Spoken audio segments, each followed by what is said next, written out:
Hi, I'm Rita, and welcome to Rita's Rescues. This is Pumpkin. I rescued her from a local shelter, and I have 2 more rescues at home, plus I foster. So the reason I foster is I save a life every time I foster. Adopting saves the lives of these beautiful animals. 2.7 million animals are euthanized every year. By adopting, you save their life. Fostering, you help them to find families of their own. And I know I hear all the time people saying, I couldn't do that, I never want to let them go. And it is hard, but it's important to know that you're saving a life. And that's why I do it. I love animals. I love saving them.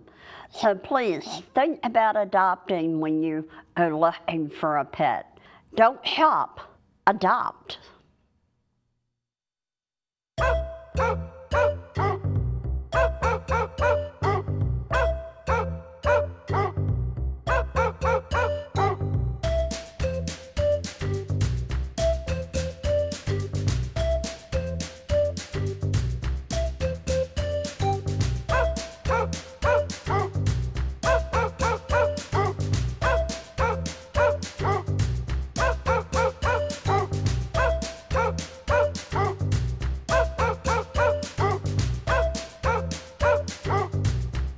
Hi, I'm Rita. Welcome to Rita's Rescue. And we're here today with some rescued animals and Bob Howard and his wife Debbie with SAAP. And we're going to talk about why we should adopt rescued animals and everything about it. So Bob, you want to tell me a little bit about your group and what you do? Absolutely. Thank you for having us. As Rita mentioned, my name is Bob Howard. This is my wife, Debbie. We're with an animal rescue group that's entitled Stray Animal Adoption Program. We go by the moniker SAAP most frequently, S-A-A-P. So if you hear me referring about SAAP, that's who we are. The best way to surmise who we are and what we do might be to recant our mission statement. SAAP is an all-volunteer, non-profit organization that strives to protect, rescue, and care for at-risk pets. We promote lifelong adoptions while focusing on spay-neuter and the education of animal welfare. The backbone, Rita, of what we do is volunteers for sure. You know, if we had no volunteers, then we wouldn't cease to be. And probably our most important volunteer would be our foster family, because we do not have a plant or a kennel or a facility that our pets come to. And we brought a couple of pets as we talk about that. We brought a couple of our foster pets as well. The black pup in there, that is Miles. And then the blonde is Elias. And, they're beautiful. Oh, they're wonderful, lovely pets. Beautiful pets. And SAAP was fortunate enough to rescue them, and they will be in their forever homes in the very, very near future. That's awesome. But Debbie can tell us about what it is and what the foster families do and how a foster family is so important to the backbone of our structure. Yeah, why would somebody want to foster? I would think that'd be a lot of work. It is a lot of work, but the rewards, as far as I'm concerned, far outweigh the work. We have animals of our own, and you get to have so many, and at a time, you know, you get to a point where you say, okay, maybe we have enough, but what else can we do to help other animals? So we actually adopted a dog from SAAP, and her name is Roz, and we loved her, and we were so happy with everything they did. When we adopted her, they did a follow-up call to make sure that she was fitting in with our family. Oh, that's and we thought, nice. this is a great organization. Yeah. They were really concerned that the animal was working out. So we started on a small basis. We started working, occasionally volunteering at events, and then we started fostering. And this is where I found what I love to do, what I was meant to do.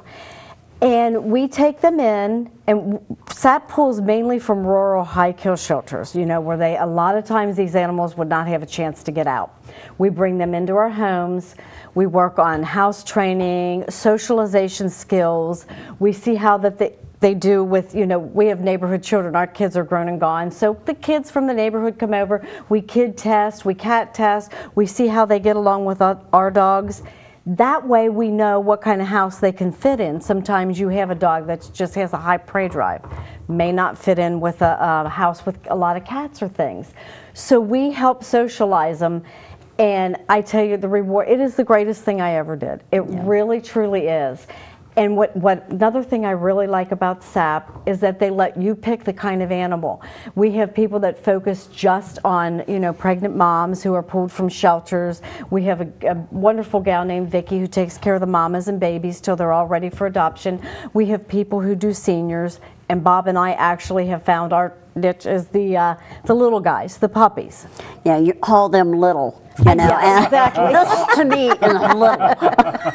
Yes. This is little Velcro, Yeah, and she's a rescue.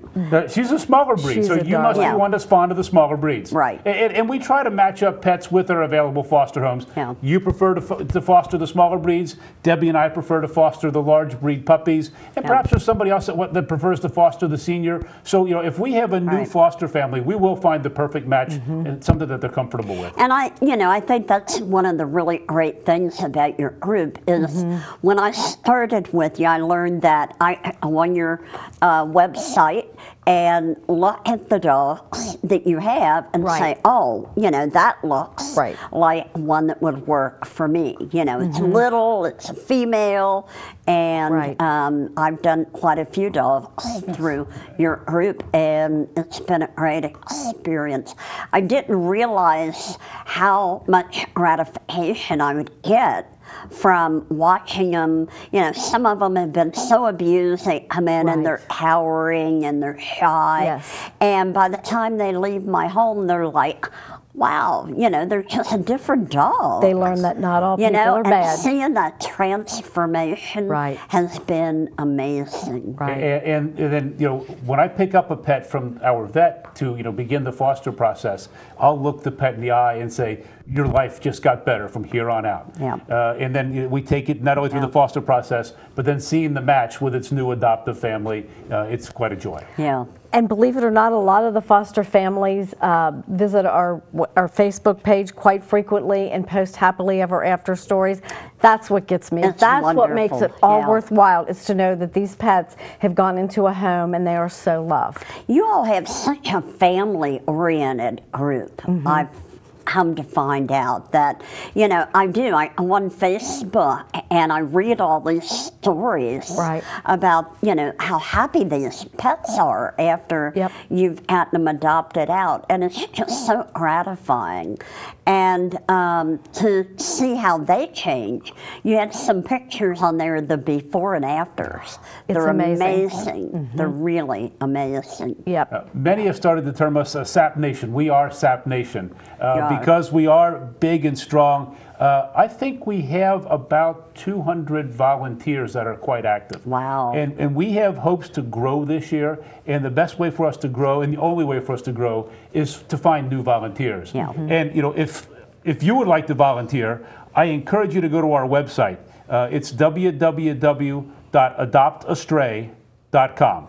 And there you can learn who we are, what we are. You can learn quite a bit about us. You can see all of our available pets. There's forms there. If you see somebody you want to adopt, you can fill out a form online to see somebody to adopt. If you want to join be a volunteer with us, if you want to foster with us, all the information is right there. And then, as we've referred to a couple different times, our Facebook group. There is a link to our Facebook group there on our homepage, and that's where, you know, like you said before, Rita, we have a lot of fun. You really I think do. we've started Yeah. to get a good grip on the advantages of social media. Yeah, and I think the fostering is such an important part Without that a I doubt. want to see more people understand. You know, at first I thought it was just kind of keeping the dog and, you know, dealing with whatever issues might come up. But I've learned that, you know, it's about helping them grow. Right. You know, so I'm getting as much Sure. out of it as what Absolutely. I'm giving. And I hear people say, oh, you know, once I get one, I wouldn't be able to let it go.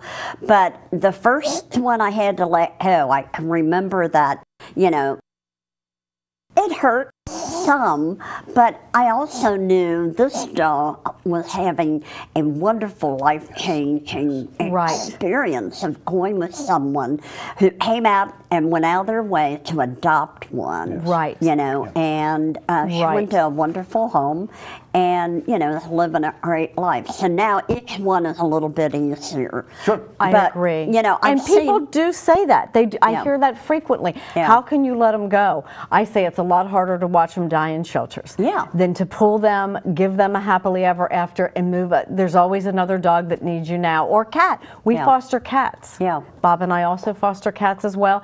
And the great thing about fostering for SAAP, you can do as much or as little as you want.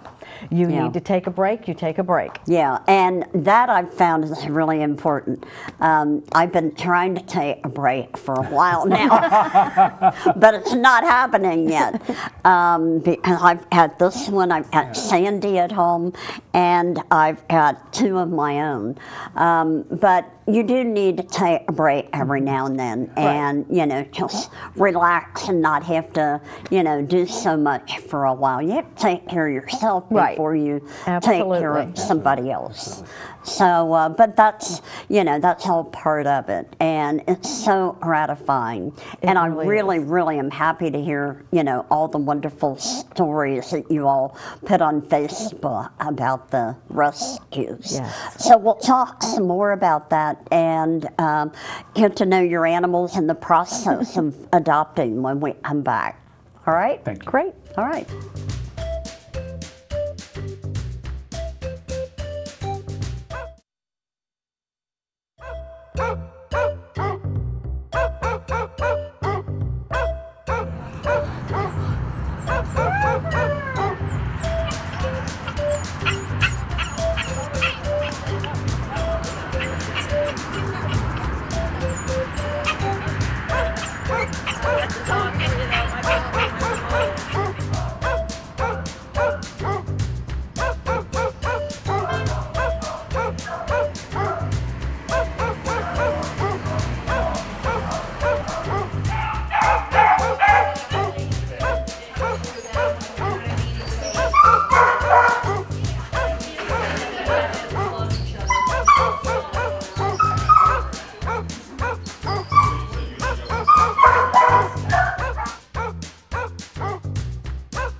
My niece raises Court.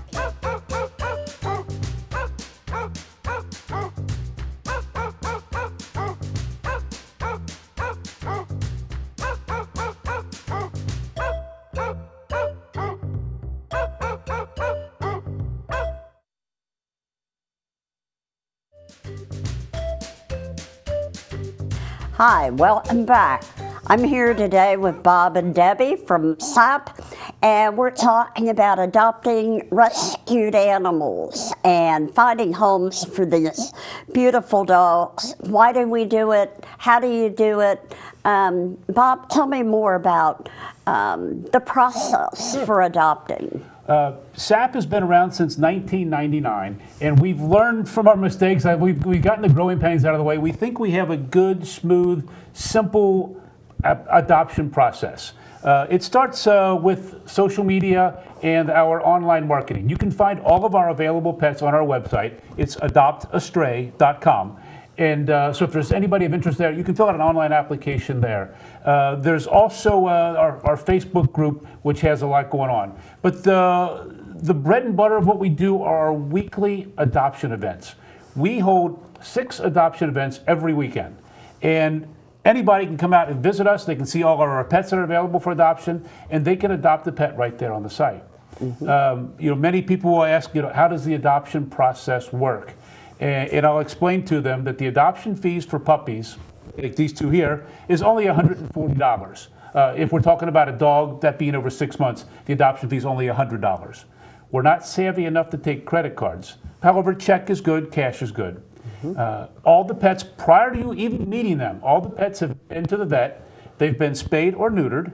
They're microchipped. They're current on their shots, their vaccinations. They've been dewormed. They've had flea and tick medication, rabies vaccine if it's applicable, and they're ready to go home that day. Okay. Now, for people that don't know what a microchip is, what is it and why is it important? A microchip, let me tell you what it is not. A microchip is not a GPS chip. A microchip is an identification chip. And what would happen is if your pet was to get loose from you, well, somebody usually scoops the pet up and takes it to a veterinarian or maybe to a county shelter, and they'll scan the pet. And the microchip is implanted right behind the shoulder blade. They'll scan the pet with a universal scanner, and blip, all the owner's information will come up. So the person, the shelter will call the person and say, hey, I think we have your pet here. You can run down and pick up your pet. If for some reason, with SAAP pets, if for some reason you're unavailable and you missed that call for whatever reason, well, we're the backup call. So they'll call us and say, hey, I think we have a SAAP pet here. We'll run and pick up the pet, keep it in comfortable foster care until such time as we can find the owner and get it back to its rightful home. It's a wonderful thing. It's very, if your pet is not microchipped yourself, your own vet can do it. It's very beneficial. It's very inexpensive, and it's not harmful or hurting to the pet at all. Yeah. So why do you have them spayed and neutered right away? Spayed and neutered right away. I like to tell people, almost in a boastful manner, that you will never see a picture, a photo, or meet a SAAP pet that has not been spayed or neutered. Rita, here in northern Kentucky alone, last year, 15,000 pets were euthanized. That's 15,000 live, smiling, loving, like this. Just like this. Yeah. And only because there weren't enough available homes, there were too many pets. Now, if we take that 15,000 and make the region greater Cincinnati, the number jumps up to 33,000. So we believe that it's socially irresponsible not to spay or neuter your pets. Yeah. And we don't want to contribute to the euthanasia list. So, there's plenty of pets available. We'll spay or neuter them before they're made available. Now, what if someone's adopting and they have 2 or 3 animals at home and they're not spayed or neutered? And that's on their application. Is that an issue that you have to deal with? Yes, it is an issue. Okay. We will not adopt to them. Not every application is rubber stamped and approved. We try to approve everybody because we want to find good, loving, caring homes. But if they have pets in the home that are not altered, we will not adopt to them. We feel that's not fair for a couple different reasons. The new pet that's coming into the home that's already been altered, well, the pets that are in their home unaltered may have a tendency to be more aggressive, more frisky, and will boss them around. It's not fair for them to not be on that level playing field. And also we feel that person that doesn't spay or neuter their pet isn't making a socially responsible decision as well. So that's one of the criteria that we will deny an application. As we talked about before, if somebody did want to adopt, there is an application to complete. It just tells us who you are, what you are. It tells us a bit about yourself. And we will be quick to approve or deny an application. Oftentimes at an adoption site, we will approve the application right there on site. So if you come see our pet at one of our adoption venues, you'll be taking a pet home that same day. Okay. What about reference checks? Property checks? Yes, ma'am. There's a host of items that we are looking for, and that's all within the application. I guess I don't want to get into a line-by-line analysis of the application in case somebody wants to fudge and put the favorable answer on the line. Okay. So yeah. We know what we're looking for. We know what we're looking for.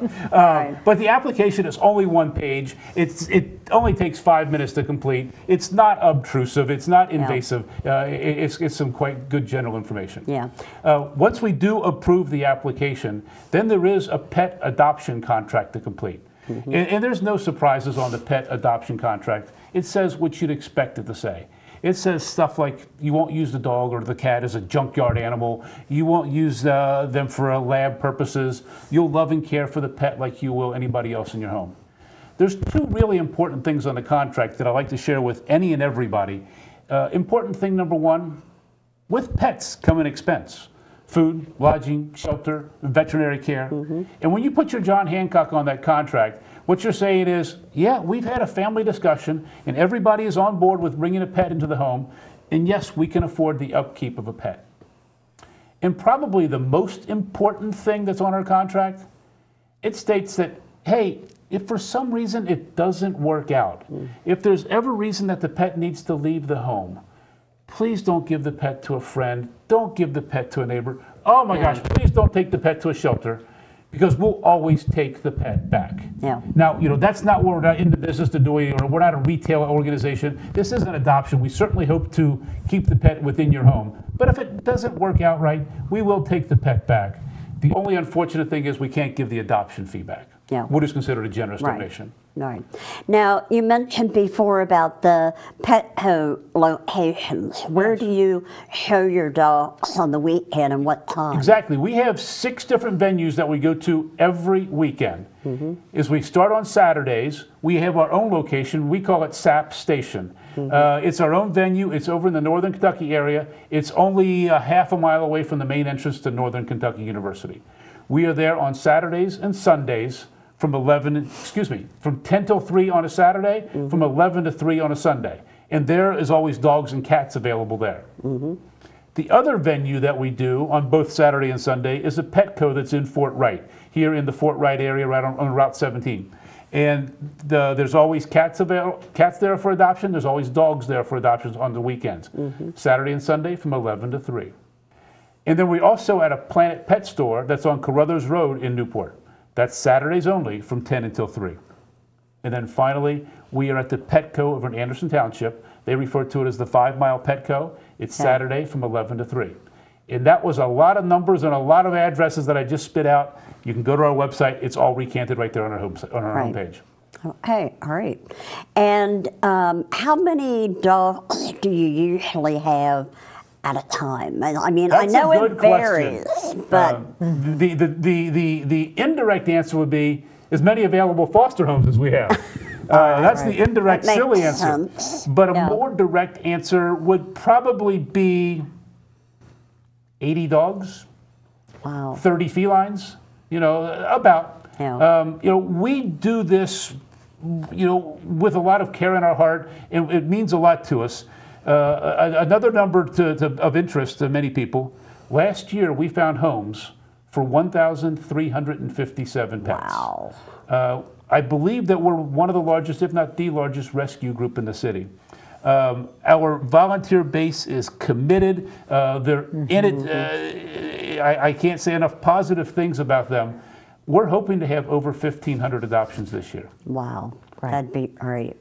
Well, you all are very committed and very devoted to your animals and to your volunteers. And to the community. I feel honored to be a part of your group. I really do. We're thrilled to have you. I definitely love it. I adopted one of my dogs from you, and you were afraid I wouldn't keep on fostering after I did that. I recall. It only made me more addicted to what I'm doing because I get so much from it. Right. So it's been a great pleasure talking with you all. Thank you for bringing you're your welcome. wonderful little boys You tuckered here. them out. You just wore them out. So we will be back again for another show later on, and hopefully we can bring some more animals from SAAP. Great. We would love to. Get some more people adopting animals and fostering. Great. All right. Thank you very much. Thanks for having us. Thank All you right. so much. And we will see you again soon. Thank you.